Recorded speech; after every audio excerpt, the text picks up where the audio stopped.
রাজধানীর হাবিবুল্লাহ বাহার কলেজের উপাধ্যক্ষ মোহাম্মদ সাইফুর রহমান ভূঁইয়াকে নিজ বাসায় দেশীয় অস্ত্র দিয়ে কুপিয়ে হত্যা করেছে দুর্বৃত্তরা। সোমবার ভোরে উত্তরায় তার ভাড়া বাসায় এই হত্যাকাণ্ডের ঘটনা ঘটে।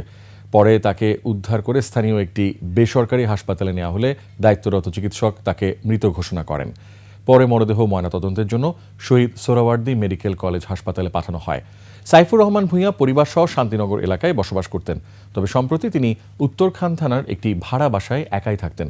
কলেজটির এক সাবেক শিক্ষার্থী জানান, তার গলায় ও মাথায় রামদার কোপের দাগ ছিল। আমাকে ওসি স্যার যেটা বললেন যে আমার ওখানে একটা জমি আছে উত্তরখানে 2.5 কাঠা জমির আশেপাশে সে একটা রুমের বাসা ভাড়া নিয়ে থাকতো। ওইখানেই ওই ভোরের 5টার দিকে মনে হয় ওই মারা গেছেন উনি। দুর্বৃত্তরা মেরে বাসায় এসে মেরে চলে গেছে।